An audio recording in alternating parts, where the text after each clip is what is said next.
고객님, 저희 쪽 서류상에는 이상이 없습니다. 그럴 리가 없어요. 다시 한번 봐주세요. 은퇴자금 10억? 평생 모아온 돈이 사라진 날, 남편은 쓰러졌고 아내는 눈물로 서류를 붙잡았습니다. 허위 등기부, 가짜 집주인, 사라진 중개업자, 은행 내부자까지 얽힌 거대한 전세 사기. 그들은 단순한 피해자가 아니라 표적이었습니다. 하지만 무너지지 않았습니다. 부부는 진실을 밝히기 위해 직접 증거를 모으고 수백 명의 피해자와 손을 잡고 마침내 법정에서 은폐된 진실을 끌어냈습니다. 전세보증보험도 막지 못한 전세 사기.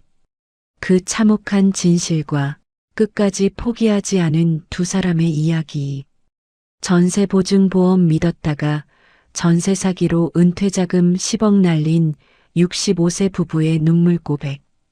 본격적인 이야기에 들어가기 전에 아래의 구독과 좋아요를 눌러주시면 로또에 당첨되는 행운이 올 수 있습니다.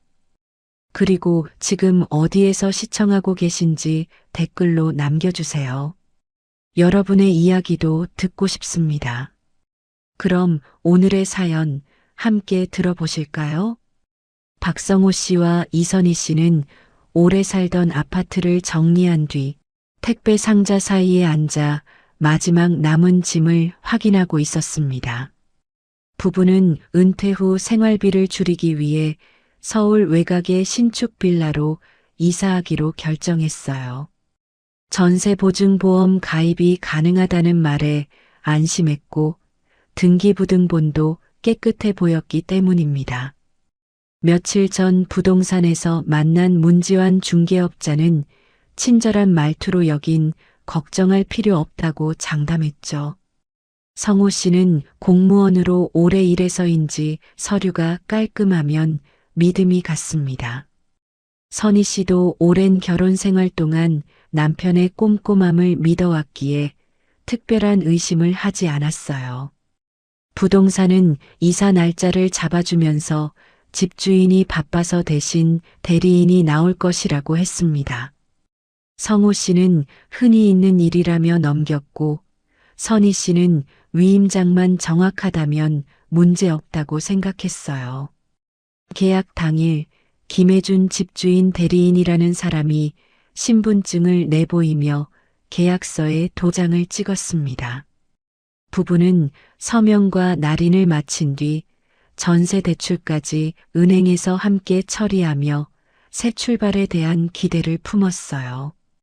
이사 당일 아침 트럭 기사 2명이 짐을 옮기며 요즘 이 동네 신축 많이 들어온다고 말했습니다. 골목에는 아직 흙먼지가 남아 있었고 새로 지어진 빌라가 몇 동 더 들어서고 있었어요. 성호 씨는 난간에 기대어 주변을 둘러보며 공기도 좋고 조용하다고 말했습니다. 선희 씨는 현관 앞 화분에 묻은 먼지를 털어내며 새 생활에 대한 설렘을 느꼈죠. 이사팀은 빠르게 정리를 마쳤고 부부는 냉장고와 세탁기가 자리 잡힌 걸 확인하며 안도했습니다. 점심 무렵 햇빛이 거실로 들어오자 집 내부가 더 환해 보였어요. 선희 씨는 싱크대 수납장을 열어보며 사용 흔적이 거의 없는 것을 보고 만족했습니다. 성호 씨는 중개업자로부터 받은 약도와 관리 규약을 식탁 위에 정리해 놓고 천천히 읽었어요. 스티커로 새 번호가 붙은 우편함을 보며 새 세입자들이 동시에 많이 들어온 듯한 분위기도 느껴졌습니다. 이웃 몇 명이 청소 중인 계단에서 고개를 끄덕이며 인사했고 그중 402호 아주머니는 이 동네 조용해서 살기 좋아요라고 말했어요. 부부는 저녁에 근처 마트를 둘러보고 필요한 생필품을 사왔습니다. 장바구니를 정리하면서 성호 씨는 새 냉장고 높이에 맞춰 선반을 조정했고 선희 씨는 주방에 작은 앞치마 거리를 설치했어요. 밤이 되자 작은 빗소리가 창문을 두드렸고 빌라 외벽을 타고 흐르는 빗물이 잔잔한 소리를 냈습니다. 선희 씨는 따뜻한 차를 끓여 남편에게 건네며 앞으로는 좀 편하게 살아요라고 말했어요. 성호 씨는 조용히 웃으며 고생 끝났으니 이제는 쉬면 된다고 대답했습니다. 부부는 새 집의 향기와 조용함 속에서 긴 하루를 마무리했어요. 오래 준비했던 이사가 안정적으로 끝났다는 안도감이 두 사람의 마음에 자리 잡았죠. 집안은 아직 박스가 몇 개 남아 있었지만 두 사람은 오늘을 좋은 시작으로 받아들였습니다. 창밖 가로등 불빛이 부드럽게 들어오며 새 삶의 첫날을 환하게 비춰주고 있었습니다. 입주한 지 한 달이 지나던 어느 월요일 아침, 우편함에는 관리비 고지서 한 장이 꽂혀 있었습니다. 성호 씨는 고지서를 들고 거실로 들어왔고 선희 씨는 조리대를 정리하다가 남편 손의 종이를 바라봤어요. 고지서 상단에는 건물주 김혜준이 아닌 은행 압류계라는 낯선 명칭이 적혀 있었습니다. 성호 씨는 관리사무소 전화번호를 찾아봤지만 이 빌라는 관리사무소가 없는 구조라 연락할 곳이 없었어요. 대신 중개업자 문지환에게 전화를 걸었지만 그는 아마 행정전산 문제일 거예요라며 별일 아니라는 식으로 넘겼습니다. 선희 씨는 문구 하나에도 민감한 사람이었기에 고지서를 여러 번 뒤집어 보며 뭔가 이상하다고 느꼈죠. 성호 씨는 등기부등본이 깨끗했으니 문제가 없다며 아내의 걱정을 달래려 했습니다. 하지만 작은 불편함과 불규칙한 고지서 명의는 두 사람 마음 한구석에 작은 의문을 남겼어요. 그날 저녁 빌라 입구에서 마주친 402호 아주머니도 비슷한 고지서를 받았다고 말했습니다. 그녀는 이상하긴 한데 요즘 행정이 워낙 복잡해서라며 애써 자신을 안심시키려 했어요. 며칠 뒤 집주인에게 문의하려고 전화를 걸었지만 통화 연결음조차 들리지 않았습니다. 전보다 더 심한 불통이었고 번호는 계속 꺼져 있는 상태였어요. 선희 씨는 집주인이 계약 때 바쁘다며 직접 나오지 않은 것이 새삼스럽게 떠올랐습니다.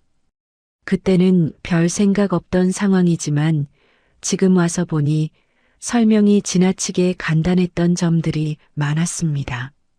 문지환 중개업자에게 다시 연락했으나 이번에는 전화가 한번 울리다가 바로 끊어졌습니다. 선희 씨는 중개업자 휴대폰 번호가 검색해도 더 이상 나오지 않는다는 사실을 확인했어요. 성호 씨는 문제 있으면 보증보험이 있으니까 걱정하지 말자고 했지만 그의 표정 역시 흔들리고 있었습니다. 두 사람은 전세보증보험사에 전화를 걸어 상담원에게 상황을 설명했습니다. 상담원은 등기부상 문제가 없다면 정상 계약입니다라며 매뉴얼처럼 반복된 말을 전했어요. 통화가 끝난 뒤 성호 씨는 이해한 듯 고개를 끄덕였지만 마음이 복잡해 보였습니다. 상담원이 말하는 정상이라는 표현은 어딘가 공허하게 느껴졌죠. 그날 오후 우편함에는 또 다른 낯선 서류가 들어 있었습니다. 이번엔 세금 체납 안내문이었고 건물 전체가 체납 상태라는 내용이 적혀 있었어요. 성호 씨는 안내문을 들고 빌라 입구에서 서성이다가 경비 아저씨로 보이는 중년 남성과 눈이 마주쳤습니다. 그는 이 건물 예전에도 주인이 몇 번 바뀐 걸로 알고 있어요 라고 조심스럽게 말했어요. 선희 씨는 이 말이 머릿속에서 떠나지 않았습니다.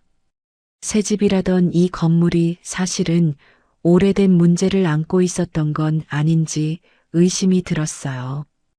성호 씨는 다시 한번 등기부등본을 확인했지만 그때 출력한 문서에는 분명히 문제가 없었습니다. 선희 씨는 서류의 발급 일시가 계약 당일 오전이라는 것을 확인하고 혹시라도 다른 자료가 있을까 휴대폰으로 등기부를 다시 발급받았습니다. 그런데 이번에 받은 등기부에는 익숙지 않은 한 줄의 메모가 보였습니다. 소유권 이전 접수 예정이라는 표시였고 날짜는 일주일 전으로 되어 있었어요. 선희 씨는 종이를 들고 남편에게 다가와 이 부분을 보여주었지만 둘 다 무슨 의미인지 쉽게 판단할 수 없었죠. 저녁에 203호 부부가 현관 앞에서 짐을 옮기고 있는 모습을 보고 말을 건넸습니다. 그들은 우리도 관리비 명의가 이상하더라고요. 그래서 중개업자한테 물었더니 계속 바쁘다며 전화를 피한다고 하던데라고 털어놓았어요. 이 말에 성호 씨는 더 크게 불안해졌습니다. 자신들만 겪는 일이 아니라 건물 전체가 겪는 문제처럼 느껴졌습니다. 이웃 몇 명과 짧은 대화를 나눈 후 모두가 비슷한 상황임을 알게 되었어요. 선희 씨는 그제야 이 문제가 단순한 실수나 전산 오류가 아니라는 생각이 강하게 들었습니다. 문지환 중개업자가 일부 세대만 담당한 게 아니라 건물 전체 전세 계약을 처리한 듯한 느낌이 들었어요. 밤이 깊어지는 동안 부부는 식탁에 펼쳐둔 서류들을 바라보며 말없이 시간을 보냈습니다. 앞서 들었던 익숙한 기관과 법적 용어들이 이제는 막연한 불안으로만 느껴졌습니다. 선희 씨는 서류의 글씨를 재확인하며 이해되지 않는 부분을 계속 표시했어요. 성호 씨는 그 옆에서 조용히 숨을 고르며 보증보험이 있는데 설마 큰일이야 나겠어라고 스스로를 달래듯 중얼거렸습니다. 하지만 그의 눈빛은 이미 흔들리고 있었어요. 다음 날 선희 씨는 근처 주민센터에 들러 해당 건물에 관한 공지나 문제가 없는지 확인했습니다. 민원 창구 직원은 컴퓨터로 정보를 검색한 뒤 체납 관련 문서가 접수된 걸로 보인다고 말했습니다. 직원은 자세한 내용을 알려줄 수 없다고 했지만 문제의 범위가 단순 가정이 아니라는 느낌을 지울 수 없었어요. 주민센터를 나오는 길, 다른 세입자로 보이는 젊은 남성이 휴대폰으로 중개업자에게 전화를 걸며 목소리를 높이고 있었습니다. 그는 계약 때랑 말이 다르다. 집주인 연락처가 다 가짜다라는 말을 반복했어요. 선희 씨는 순간 발걸음을 멈추고 그의 말을 들었습니다. 그 남성은 우리 집도 지금 관리비가 엉망이다. 근데 중개업자가 사무실 문을 닫았다고 말했습니다. 그의 표정은 불안과 분노가 섞여 있었고 선희 씨는 말없이 바라볼 수밖에 없었어요. 성호 씨에게 전화해 방금 들은 이야기를 전하자 그는 짧게 숨을 몰아쉬며 집으로 돌아오는 것을 서둘렀습니다. 둘은 다시 한번 서류를 펼쳐보고 문지환 중개업자의 이름과 연락처를 검색했어요. 하지만 검색 결과는 이미 삭제된 사이트, 바뀐 번호, 폐업한 공간만 보여줄 뿐이었습니다. 그날 밤 거실 창밖으로 비가 내리기 시작했습니다. 선희 씨는 빗방울 떨어지는 소리에 귀를 기울이며 마음이 점점 무거워지는 것을 느꼈어요. 성호 씨는 소파에 앉아 서류를 다시 확인했지만 여전히 풀리지 않는 내용들 뿐이었습니다. 두 사람 모두 불안했지만 여전히 전세보증보험이 있다는 사실에 작은 희망을 걸고 있었습니다. 하지만 어떤 기관에서도 확실한 답을 주지 않는다는 사실은 마음 한구석을 계속 흔들었어요. 선희 씨는 집주인 대리인의 위임장 서명 부분을 조심스럽게 확대해 봤습니다. 필체가 어딘가 어설프고 인주가 번진 흔적도 있었습니다.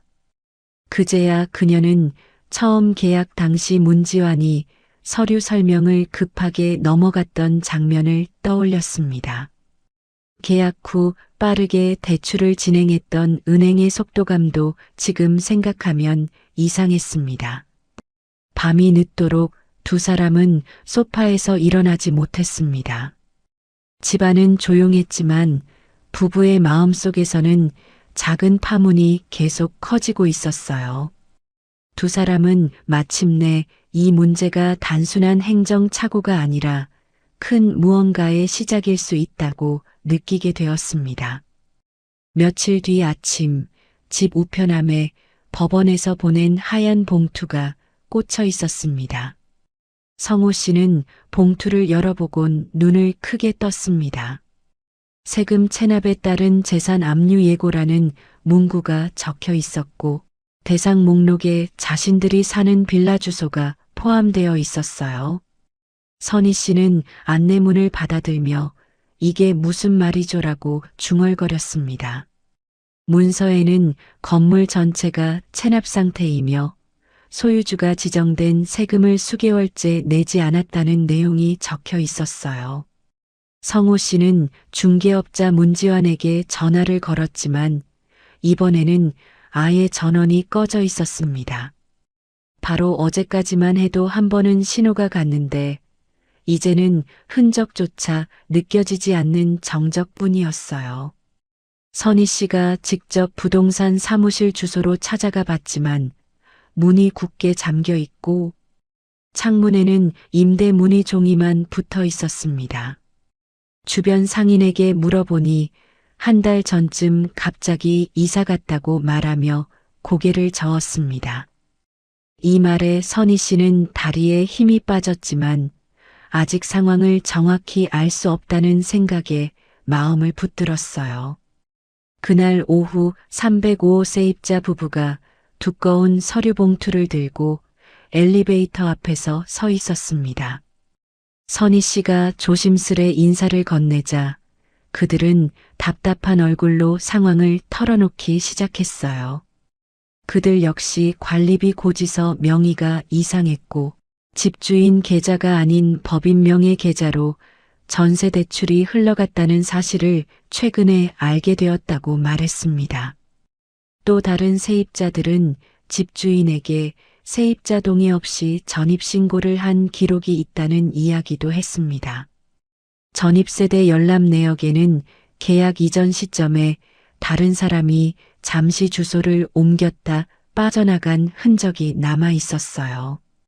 이는 전세금을 편법으로 끌어오기 위해 흔히 쓰인다는 수법과 일치했습니다.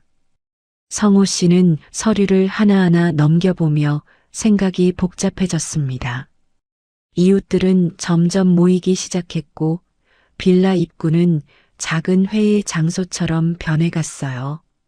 모두가 불안과 혼란 속에서 각자 받은 서류를 들고 이야기를 나누고 있었습니다. 선희 씨는 여러 가구가 같은 상황이라는 점에서 이 문제가 개인적인 일이 아니라 건물 전체의 구조적 문제임을 직감했어요. 성호 씨는 다시 전세보증보험사에 전화를 걸어 현재 상황을 자세히 설명했습니다. 상담원은 일관된 말투로 등기부상 문제가 발견되지 않았으니 보증사고로 볼 수 없습니다라고 반복했어요. 그러나 성호 씨가 관리비 고지서 명의와 체납 안내문에 대해 묻자 상담원은 그 부분은 저희 기준과 무관하다는 말만 남겼습니다. 선희 씨는 이것이 기관의 무책임함인지 자신들이 정보를 잘못 알고 있는 것인지 판단하기 어려웠어요. 성호 씨는 결국 은행을 방문해 담당 직원에게 전세 대출 상황을 다시 문의했습니다. 은행 차장 장도영은 서류를 확인한 뒤 현재로선 문제가 없다고만 말하며 서류 진위를 확인하지 않은 채 대화를 빨리 마무리하려는 기색을 보였습니다. 선희 씨는 그의 태도가 지나치게 무심하다고 느꼈습니다. 상식적으로 이렇게 많은 이상 신호가 있는데도 어느 기관에서도 책임 있게 나서지 않는다는 점이 이해되지 않았어요. 두 사람은 은행 밖 벤치에 앉아 잠시 말을 잃었습니다. 이 모든 상황이 단순 우연의 겹침인지 누군가가 치밀하게 조작한 것인지 구분이 되지 않았습니다. 며칠 뒤 빌라 앞에는 낯선 사람들이 눈에 띄기 시작했습니다. 양복 차림의 두 남성은 건물 외벽을 촬영하고 현관 비밀번호를 묻기도 했습니다. 그들은 자신들을 권리조사팀이라고 소개하며 건물의 채권 관계를 확인하는 중이라고 설명했어요. 또 다른 남성은 신문지 위에 서류를 펼쳐놓고 도장을 찍으며 법원 출입증을 목에 걸고 있었습니다.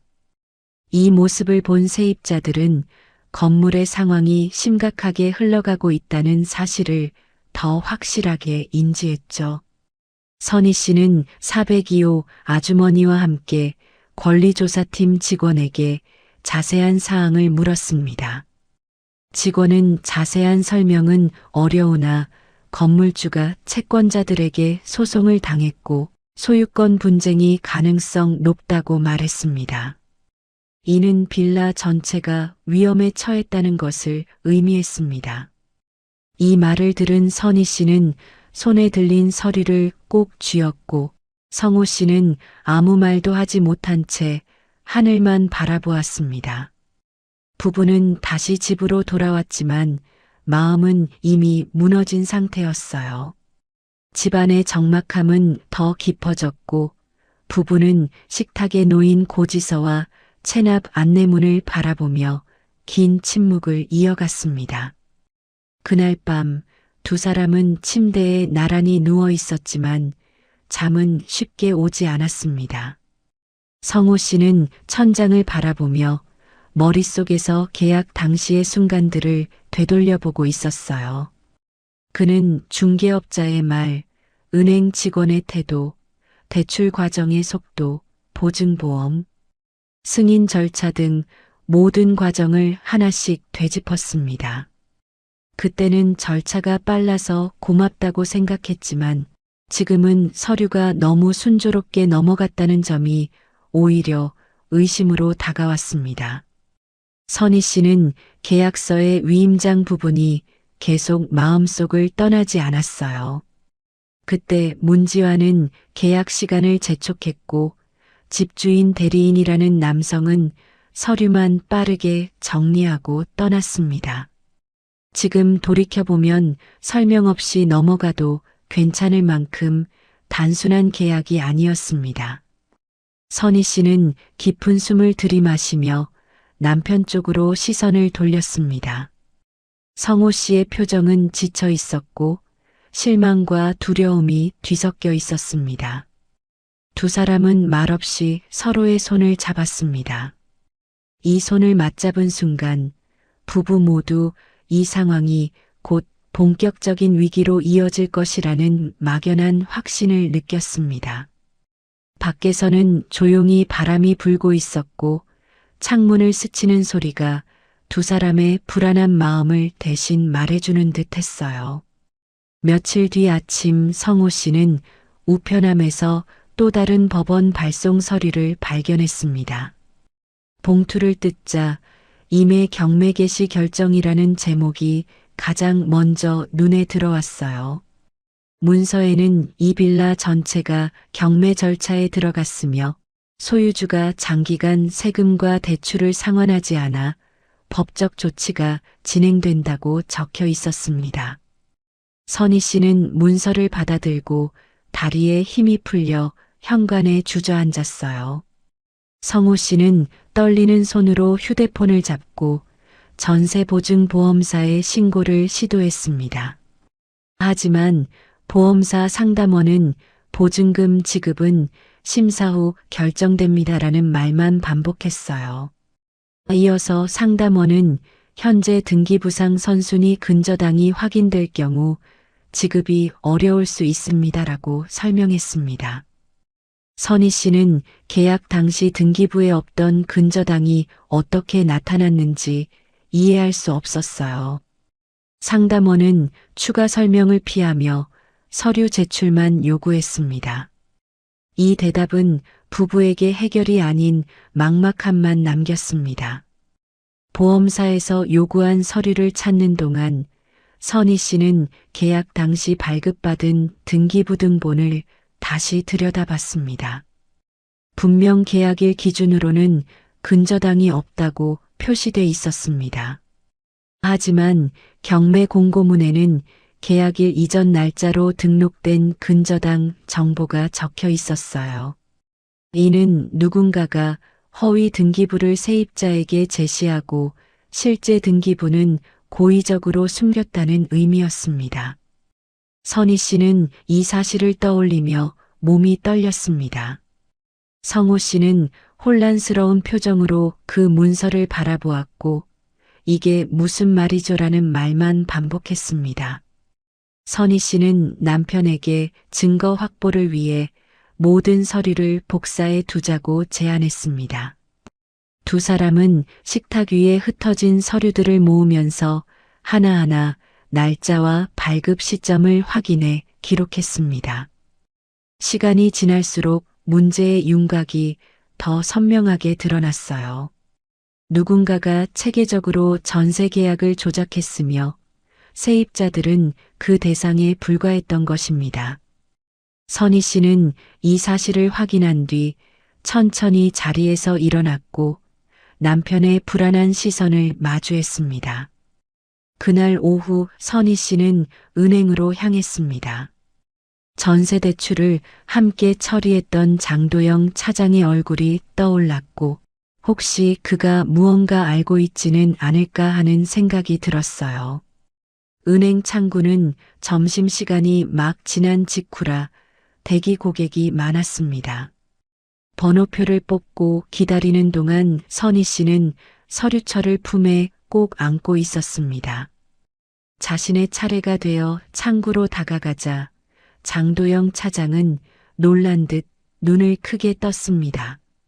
선희 씨가 경매 통보와 근저당 문제를 언급하자 그는 표정을 숨기지 못하고 잠시 말문이 막혔습니다. 잠시 뒤 그는 저희 쪽 서류상에는 이상 없습니다. 보증보험 문제이니 보험사 쪽과 상담하시죠라고 짧게 대답했습니다. 그의 말투는 처음 계약 당시와 달리 차갑고 방어적이었어요. 선희 씨는 그냥 돌아설 수 없었습니다. 그녀는 계약 당시 은행이 어떤 절차로 등기부를 확인했는지 그리고 왜 문제를 먼저 알리지 않았는지 따져 물었어요. 그러나 장도영은 더 이상 대화를 이어가지 않고 문서 점검을 이유로 자리를 피했습니다. 은행에서 나온 선희 씨는 무거운 숨을 내쉬었습니다. 은행이 책임을 피하고 있다는 사실은 그녀의 불안을 더 크게 만들었어요. 집으로 돌아오는 길, 그녀는 법원 경매 사이트에서 빌라 정보를 다시 검색했습니다.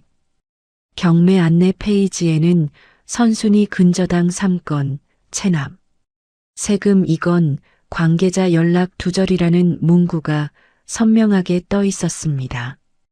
그녀는 그제야 이 문제가 단순히 한 집의 문제가 아니라 건물 전체가 이미 오래전부터 위험에 노출되어 있었다는 사실을 깨달았어요. 더 충격적인 것은 선순위 근저당이 계약일 기준으로 이미 존재하고 있었는데도 자신들이 받은 등기부에는 전혀 표시되지 않았다는 점이었습니다. 누군가가 등기부를 조작하거나 발급 시점을 속이거나 특정 경로를 이용해 다른 문서를 제공했을 가능성이 컸습니다. 선희 씨는 이 모든 상황을 정리해 남편과 공유해야겠다고 마음먹었습니다. 그녀는 휴대폰 메모장에 날짜별 정황을 정리하며 집으로 걸어갔어요. 길가의 은행과 부동산 간판들이 이전보다 훨씬 낯설고 불편하게 느껴졌습니다. 집에 도착했을 때 성호 씨는 거실에서 서류들을 붙잡고 있었습니다. 그의 눈가는 충혈되어 있었고 종이를 넘기는 손은 미세하게 떨렸어요. 선희 씨는 천천히 남편 곁으로 다가가 경매 결정문을 건넸습니다. 성호 씨는 문서의 글자를 하나씩 읽다가 갑자기 얼굴을 감싸며 몸을 움찔했습니다. 그는 곧바로 자리에서 일어나려 했지만 어지러움을 느끼며 소파로 쓰러졌어요. 선희 씨는 놀라 급히 남편을 부축해 119에 신고했습니다. 몇 분 뒤 도착한 구급대원들은 성호 씨의 혈압과 맥박을 체크하며 병원으로 옮겨야 한다고 판단했습니다. 앰뷸런스 안에서 선희 씨는 남편의 손을 꼭 잡았고 그의 손은 차갑게 식어 있었습니다. 병원에 도착한 뒤 의사는 스트레스성 고혈압과 실신 증세라고 설명했어요. 치료를 받고 정신을 차린 성호 씨는 눈을 뜨며 미안해요라는 말만 반복했습니다. 선희 씨는 남편이 자신을 탓하는 듯한 모습에 더 큰 슬픔을 느꼈습니다. 밤이 되어 병실 창밖으로 어둠이 내려앉았을 때 선희 씨는 혼자 병원 로비에 앉아 있었습니다. 손에는 계약서와 경매 통보문이 놓여 있었고 그 위에 남편의 펜으로 적힌 작은 메모가 남아 있었습니다. 이건 안전하다고 했는데라는 문장이었습니다. 그녀는 그 메모를 바라보며 깊은 숨을 삼켰습니다. 이 모든 문제를 밝히기 위해서는 더 많은 정보와 증거가 필요하다는 생각이 들었어요. 병원 의자는 차갑고 로비는 조용했지만 선희 씨의 마음속에서는 무언가가 흔들리고 또 깨지고 있었습니다. 그녀는 모든 사건의 시작부터 다시 추적해야 한다고 결심했습니다.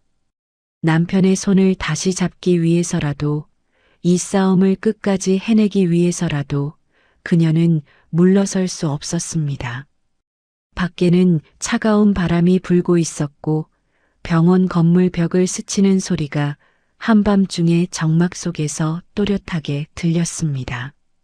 남편이 병실에서 회복 치료를 받는 동안 선희 씨는 집으로 돌아와 식탁 위에 모든 서류를 펼쳐놓았습니다.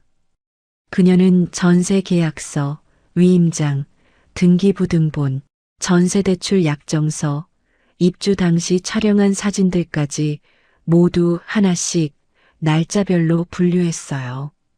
서류의 발급 시간과 날짜를 비교하던 중 계약 당일 받은 등기부등본과 실제 등기부의 발급 시간이 다르다는 사실을 발견했습니다. 계약서에 첨부된 등기부는 오전 9시에 발급된 것으로 되어 있었고 실제 등기부 앱에서 확인한 기록은 같은 날 오후 2시 이후 새 근저당이 등록돼 있었어요. 누군가 계약 시간에 맞춰 안전해 보이는 등기부를 제시한 뒤 바로 몇 시간 후 몰래 근저당을 올린 것입니다.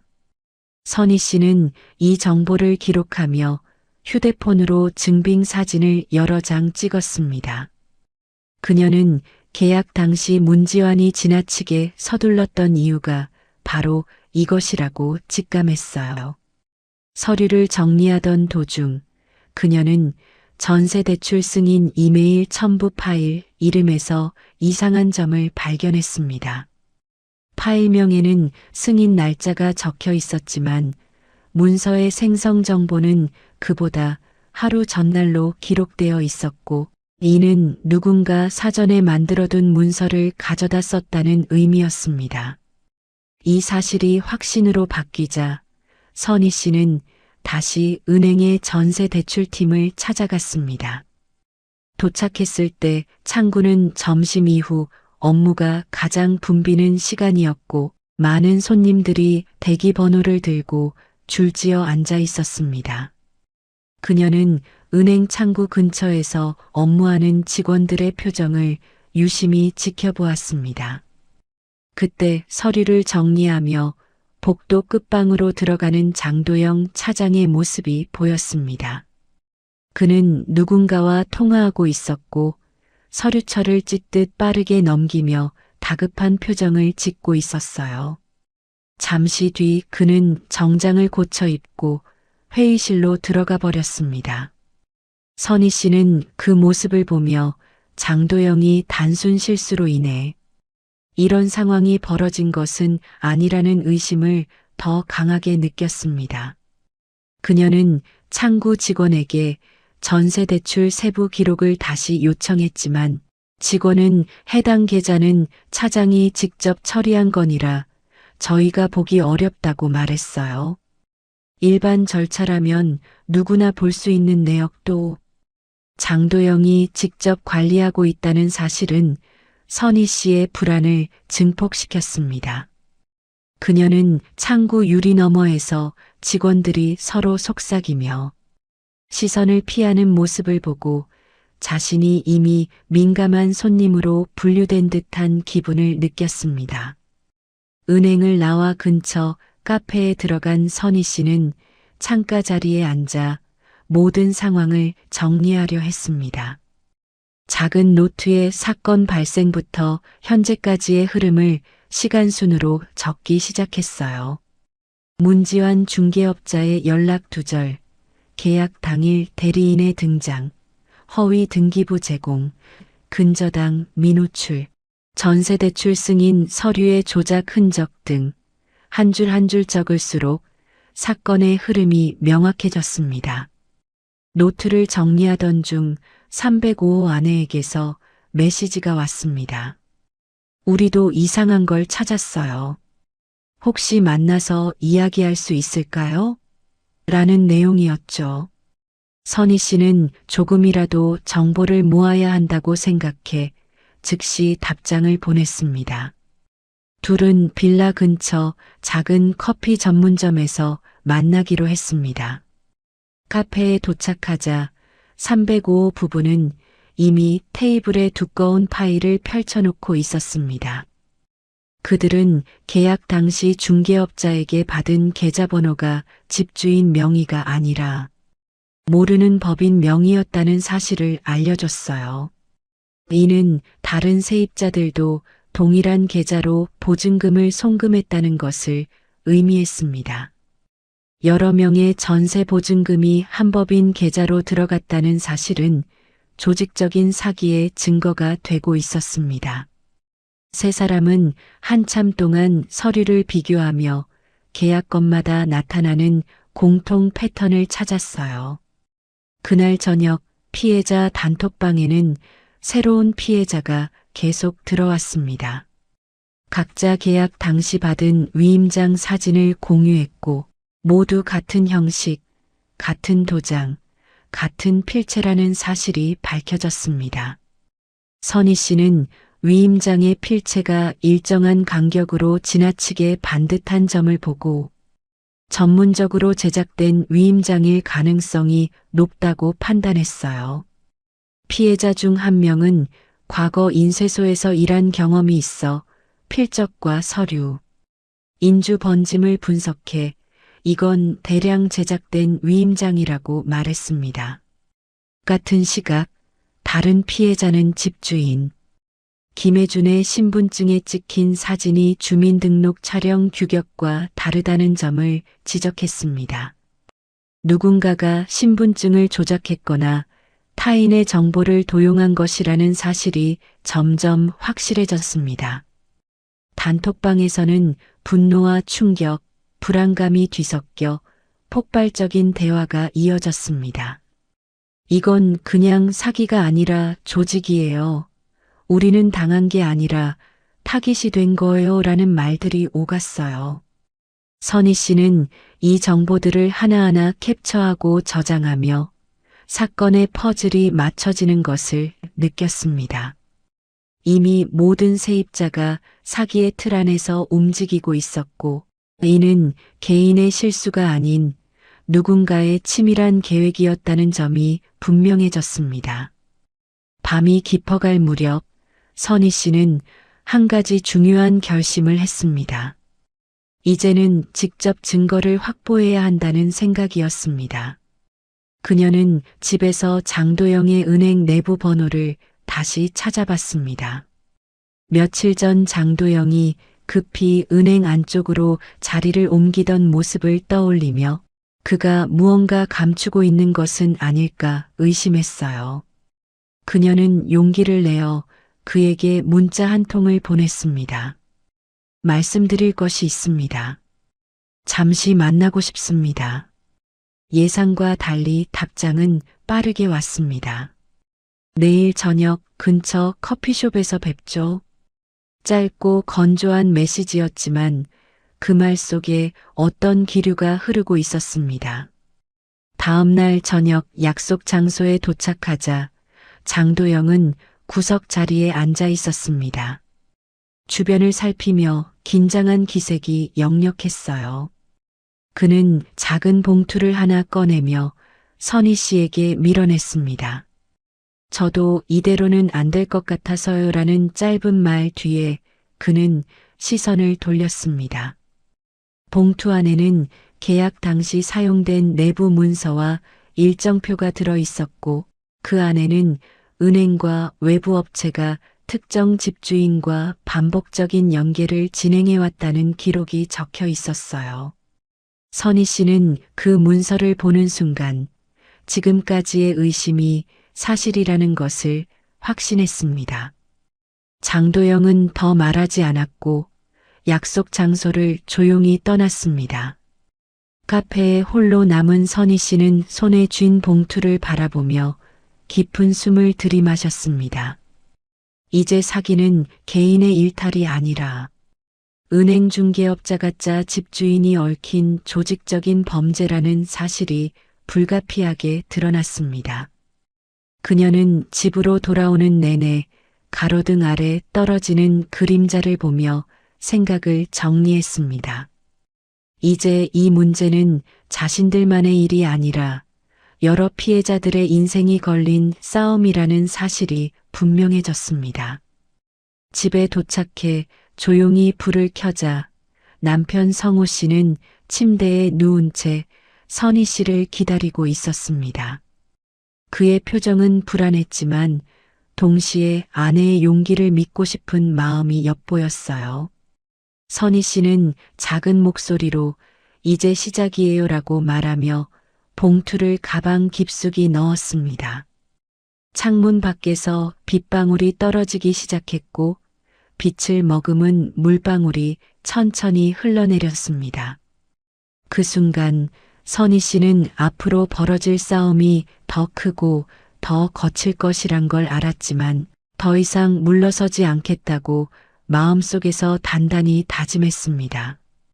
다음 날 아침 선희 씨는 장도영에게서 받은 내부 문건을 식탁 위에 조심스럽게 펼쳤습니다.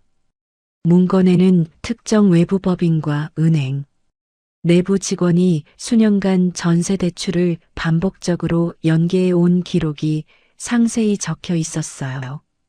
서명란 곳곳에는 본점 직원과 협력업체 직원의 이름이 함께 적혀 있었고 특정 위임장 양식 사용이라는 메모도 발견됐습니다.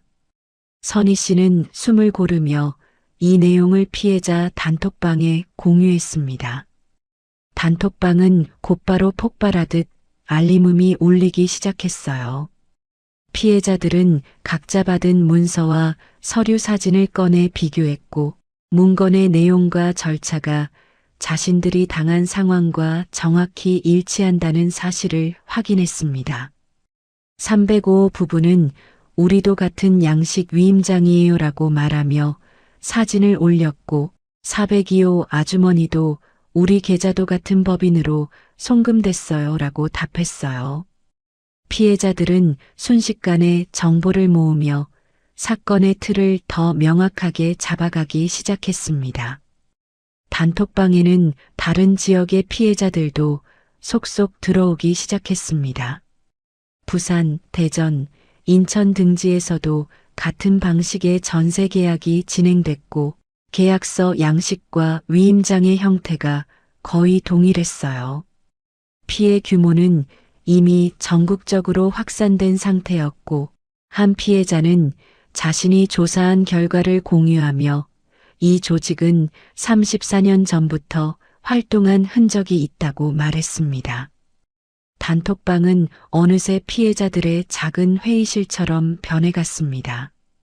각 세대의 계약 날짜, 송금 계좌, 중개업자 연락처, 문서 형태 등을 표로 정리하는 사람들이 생겨났어요. 젊은 피해자 중 한 명은 데이터 분석 프로그램을 이용해 공통 패턴을 찾아냈고 이를 기반으로 사기의 구조가 3단계로 이루어져 있다는 사실을 정리했습니다. 첫째, 허위 등기부 제공.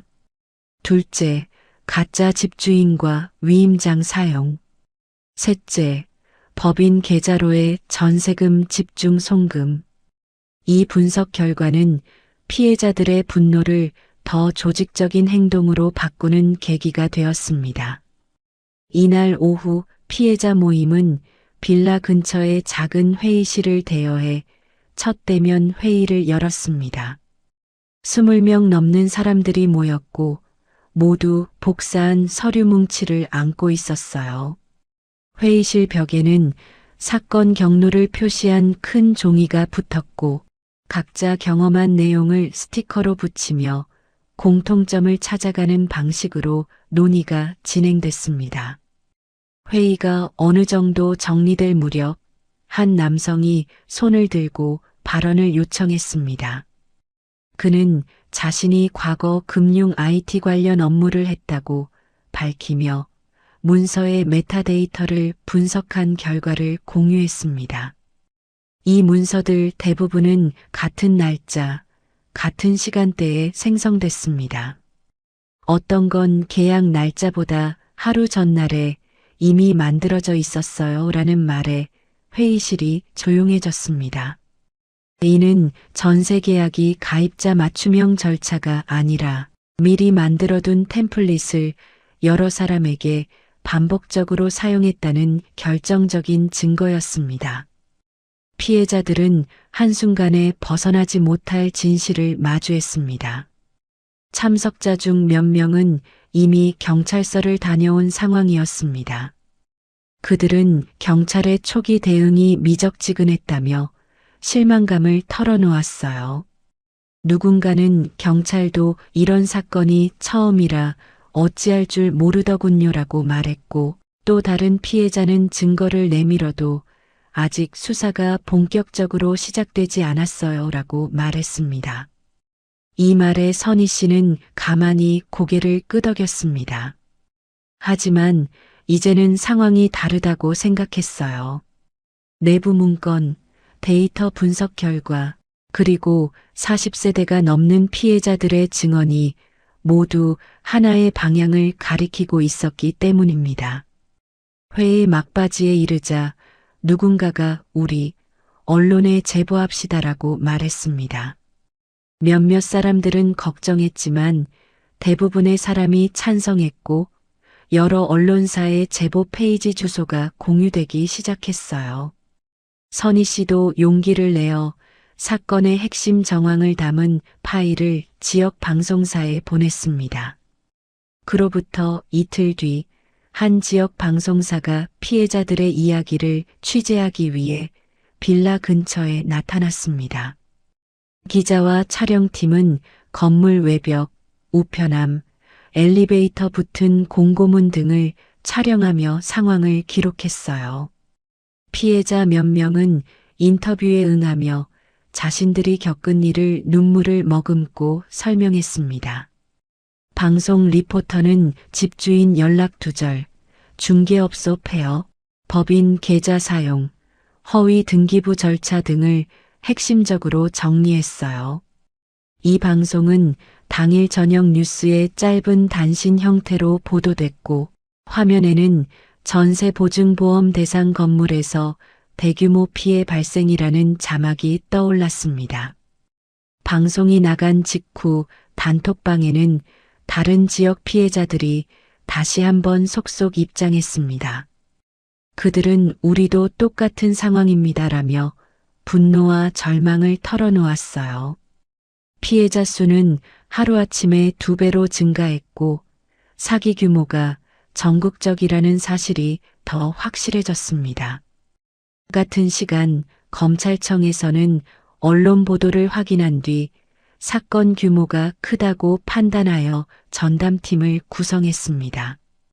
검찰은 즉시 경찰에 사건 이첩을 지시하고 관련 금융기관의 내부 기록을 확보하기 위한 영장을 준비하기 시작했어요.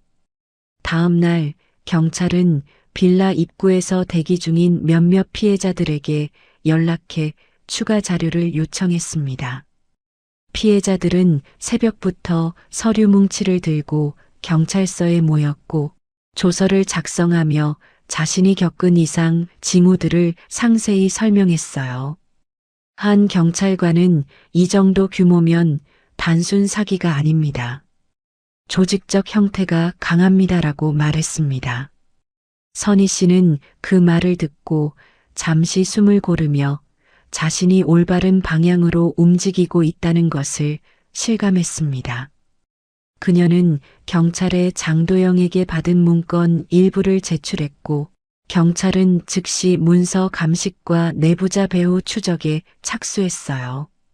검찰이 수사에 착수한 지 며칠 후 장도영은 소환 조사를 받았습니다. 그는 처음에는 말을 아꼈지만 조사 중반부에 이르러 외부 법인과의 결탁 사실을 인정했습니다. 그는 실적 압박 때문에 시작했다는 말로 진술을 이어갔고 조사관은 그의 말 사이에 숨겨진 은폐 흔적들을 집중 추궁했습니다. 선희 씨는 이 소식을 들으며 마음이 복잡해졌습니다. 장도영이 결국 입을 열었다는 것은 사건의 실체가 곧 드러난다는 의미였기 때문입니다. 하지만 동시에 남편과 자신이 겪었던 지난 시간들이 떠올라 가슴이 먹먹해졌어요. 피해자 모임은 장도영의 진술을 듣고 서로 격려하며 다음 단계로 넘어갈 준비를 시작했습니다. 이제 사건은 피해자들의 작은 의심에서 시작해 검찰, 경찰, 언론이 움직이는 거대한 진실 추적의 흐름으로 발전하고 있었습니다. 선희 씨는 문서철을 가방에 넣으며 곧 법정에서 진실이 드러날 날이 올 것임을 조용히 확신했습니다. 첫 공판이 열린 날 법원 앞은 이른 아침부터 사람들로 붐볐습니다. 피해자들은 각자 서류철을 손에 쥐고 삼삼오오 모여 있었고 방송국 카메라와 기자들은 법원 출입구 주변을 바삐 오가며 자리를 잡았어요. 성호 씨와 선희 씨도 조용히 줄을 따라 이동했고 두 사람의 표정에는 긴장과 결심이 동시에 묻어 있었습니다. 법정이 문을 열자 방청석은 순식간에 가득 찼고 일부 피해자들은 서서 재판을 지켜볼 정도로 자리가 부족했어요.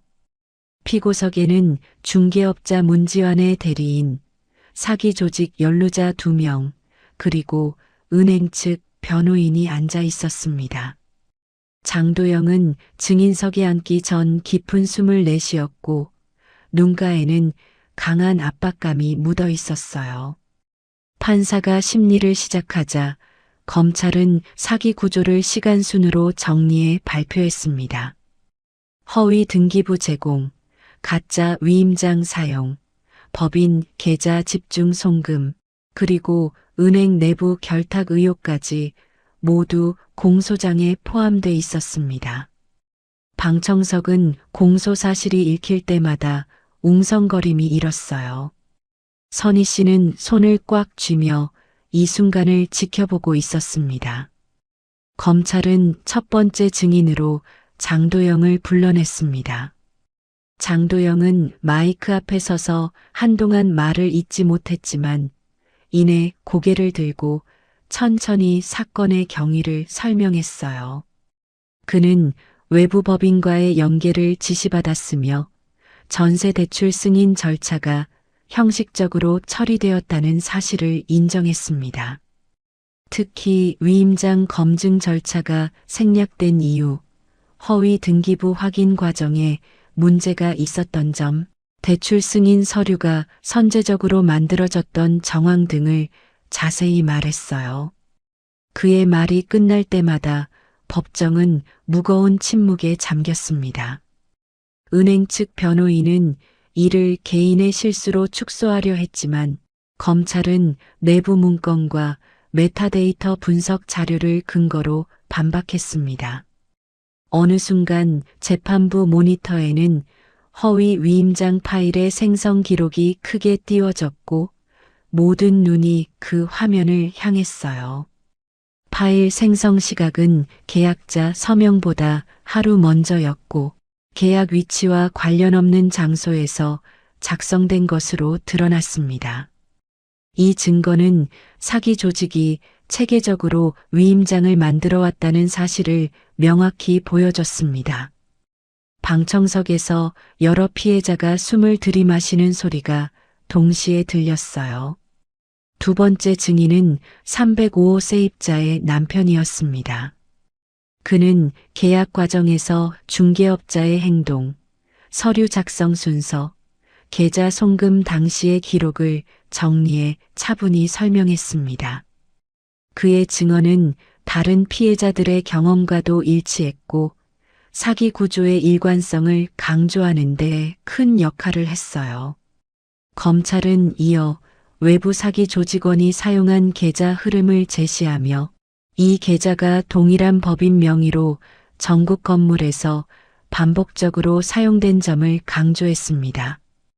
법정 벽면 스크린에는 여러 건의 송금 내역이 표로 정리되어 나타났고 피해자들은 각자 자신이 입금했던 금액과 시간대를 확인하며 충격에 빠졌습니다. 은행 변호인은 모든 책임을 외부 업체로 돌리려 했지만 검찰은 내부 직원이 승인 절차를 생략한 사실을 다시 한번 강조했어요. 장도영의 진술로 인해 은행의 책임이 완전히 벗어날 수 없다는 점도 명확해졌습니다. 방청석에서는 울먹이는 소리가 들려왔고 몇몇 피해자는 눈가를 닦으며 서로의 어깨를 토닥였습니다. 선희 씨는 조용히 남편의 손을 잡고 흔들리는 마음을 가라앉히려 했어요. 재판 후반부 법정은 한층 더 긴장된 분위기로 이어졌습니다. 검찰은 피고인 중 한 명이 사용한 노트북에서 복구된 파일들을 근거로 추가 설명을 시작했습니다.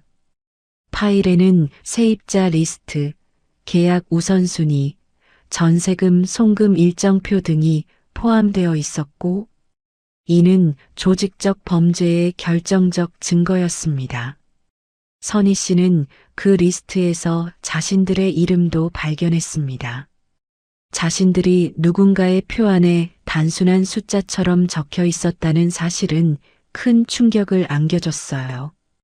판사는 피고인들에게 마지막으로 할 말을 묻자 일부는 고개를 숙였고 일부는 여전히 혐의를 부인했습니다.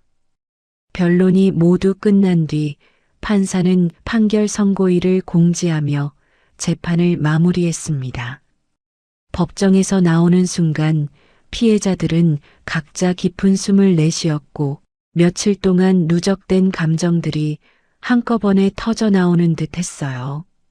기자들은 문 밖에서 피해자들을 기다리며 인터뷰를 준비하고 있었습니다.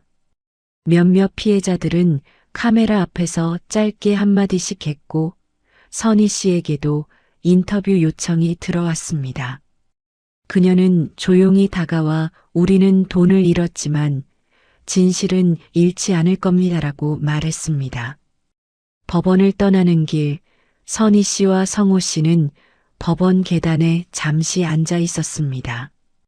사람들이 오가는 소리가 들렸지만 두 사람의 주변은 잠시 고요했어요. 성호 씨는 천천히 고개를 돌려 아내를 바라보며 작은 목소리로 속삭였습니다.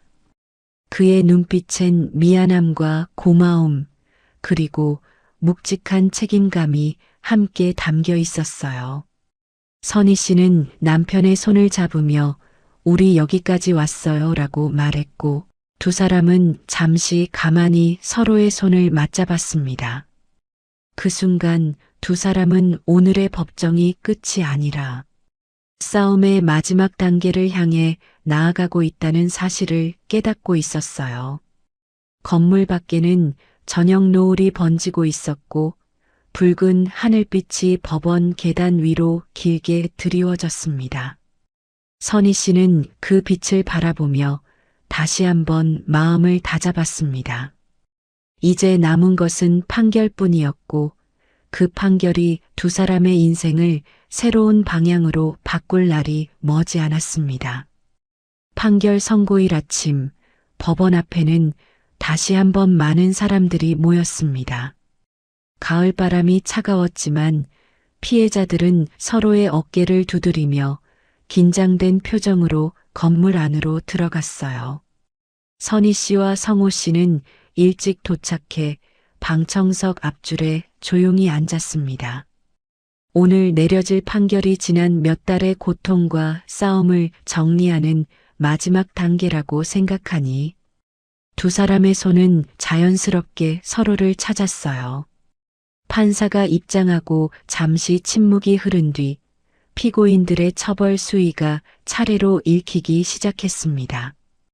중개업자 문지화는 사기 및 사문서 위조 혐의로 징역 9년을 선고받았고 사기 조직 연루자 두 사람은 각각 7년, 6년의 실형을 받았습니다.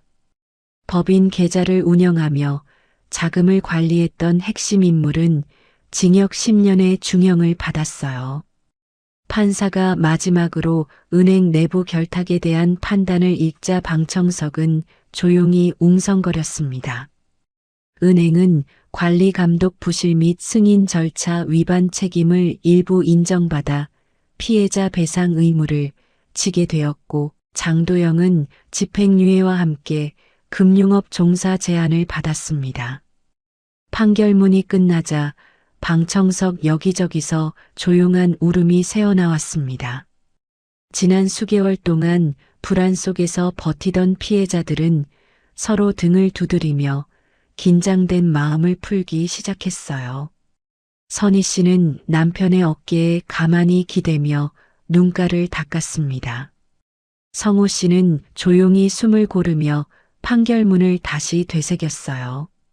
잃어버린 돈이 모두 돌아오는 것은 아니었지만 적어도 이 사건의 진실이 법의 이름으로 인정됐다는 점이 두 사람의 마음을 조금 덜 무겁게 만들었습니다. 법원 밖으로 나오자 기자들이 또다시 피해자들에게 달려와 마이크를 들이밀었습니다. 선희 씨는 짧게 침착하게 말했어요. 우리는 돈보다 진실이 필요했습니다. 오늘 그 진실이 드러났습니다. 기자들은 고개를 끄덕이며 그녀의 말을 받아 적었고 다른 피해자들도 차례로 인터뷰에 응했습니다. 노년의 부부들이 서로 손을 잡고 법원을 빠져나가는 모습은 한동안 주변 사람들의 시선을 머물게 만들었어요. 며칠 후 첫 배상금 일부가 피해자들의 계좌에 입금되었습니다. 금액은 기대에 미치지 못했지만 선희 씨와 성호 씨는 통장 문자 알림을 함께 읽으며 조용히 미소를 지었습니다. 그래도 시작이네요. 성호 씨가 작은 목소리로 말했습니다. 집으로 돌아온 두 사람은 낡은 전세방의 식탁에 마주 앉아 소고기 한 근을 사와 작은 축하 저녁을 차렸어요. 허름한 형광등 아래에서도 두 사람의 얼굴엔 오랜만에 편안한 표정이 떠올랐습니다. 식사 후 창문을 열자 늦가을 바람이 안으로 스며들었고 멀리서 아이들이 떠들며 뛰어다니는 소리가 들렸습니다. 그 소리를 듣던 선희 씨는 조용히 말했어요. 여기서부터 다시 해요. 천천히. 성호 씨는 고개를 끄덕이며 아내의 손을 따뜻하게 감싸 쥐었습니다. 그날 이후 부부의 일상은 조금씩 변하기 시작했습니다. 성호 씨는 동네 복지센터에서 자원봉사를 시작했습니다. 새벽마다 센터 문을 열고 낡은 마당을 쓸고 노인들에게 따뜻한 차를 건네는 일이 그의 하루의 의미를 다시 부여해 주었어요. 사람들은 박 선생님, 요즘 얼굴이 좋아졌어요 라고 인사를 건넸습니다. 이 말은 성호 씨에게 잃었던 자존감을 되찾아주는 힘이 되었죠. 한편 선희 씨는 피해자 모임의 요청으로 금융안전교육 강연을 시작했습니다. 첫 강연에 서기 전 그녀는 마이크 앞에서 한참 동안 숨을 고르며 말문을 열었어요. 저는 사기를 당한 사람이 아니라 다시 일어난 사람입니다. 강연을 들은 노인들은 깊은 공감과 격려의 박수를 보냈고 강연이 끝난 뒤 그녀에게 다가와 손을 꼭 잡고 고맙다는 말을 전해주었어요. 그 따뜻한 말들이 그녀의 마음을 조금씩 채워갔습니다. 어느 날 오후 두 사람은 오래된 빌라 앞을 다시 찾아갔습니다. 경매가 진행되며 건물 출입문에는 소유권 이전 절차 중이라는 안내문이 붙어 있었어요. 빈 건물처럼 보였지만 그 안에는 많은 사람들의 사연과 상처가 남아 있었습니다. 선희 씨는 출입문 앞에 잠시 멈춰 섰고 성호 씨도 조용히 옆에 섰습니다. 우리 여기까지 오느라 참 힘들었죠. 그녀가 낮은 목소리로 말했습니다. 성호 씨는 아무 말 없이 고개를 끄덕이며 아내의 어깨에 손을 올렸어요.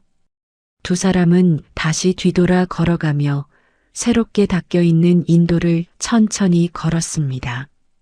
그 길 위에서 두 사람은 지난 시간의 상처보다 앞으로의 삶을 더 크게 바라보기 시작했어요. 저녁 무렵 작은 공원 벤치에 앉아 노을을 바라보던 두 사람은 오랜만에 마음 깊은 이야기를 나누었습니다. 바람에 흔들리는 나뭇잎 사이로 붉은 햇살이 떨어지고 그 사이에서 웃고 떠드는 아이들 소리가 들렸어요. 성호 씨는 조용히 아내에게 민트 사탕 하나를 건넸습니다. 이제 이건 고생 끝났다는 맛이에요. 선희 씨는 살짝 웃으며 사탕을 입에 넣었습니다. 그래요. 이제는 괜찮아요. 그녀의 눈빛은 한층 더 맑고 단단해져 있었어요. 어둠이 천천히 내려오자 두 사람은 손을 맞잡고 일어섰습니다. 오랜 시간 무너지고 흔들렸던 삶이었지만 오늘의 마음만큼은 조금 더 단단하고 따뜻했습니다. 그리고 그날 밤 두 사람의 집 창문 너머엔 겨울 첫눈이 조용히 내리고 있었어요. 흩날리는 눈송이처럼 두 사람의 마음도 서서히 새로운 시작을 향해 흘러가고 있었습니다. 오늘 이야기를 들으며 여러분은 어떤 생각이 드셨나요? 우리는 누구나 나이가 들어갈수록 안전한 집 한 칸, 편안한 노후만을 바라며 살아갑니다. 그러나 믿었던 제도도 믿었던 사람도 때때로 우리를 지켜주지 못할 때가 있습니다. 그럼에도 불구하고 무너진 자리에서도 다시 일어서는 사람들, 그들이 지켜낸 마음과 용기는 어떤 돈으로도 바꿀 수 없는 값진 것들이죠. 성호 씨와 선희 씨 부부가 끝내 포기하지 않았듯 우리 모두의 삶에도 다시 시작할 힘이 남아 있습니다. 오늘의 이야기가 여러분 마음에 작은 등불 하나라도 켜졌기를 바랍니다. 여러분의 노후는 절대 누구의 손에서도 가볍게 다뤄져서는 안 됩니다. 오늘 영상이 도움이 되셨다면 구독과 좋아요, 알림 설정 꼭 눌러주세요. 여러분의 한 번의 클릭이 저희에게는 큰 힘이 되고 또 다른 시니어 분들의 피해를 막는데 큰 도움이 됩니다. 그리고 지금 여러분은 어느 지역에서 시청하고 계신가요? 댓글로 남겨주시면 저희가 더 따뜻한 이야기로 보답하겠습니다. 우리 동네 사연방은 여러분의 노후와 마음을 지키는 이야기로 다시 찾아오겠습니다. 감사합니다.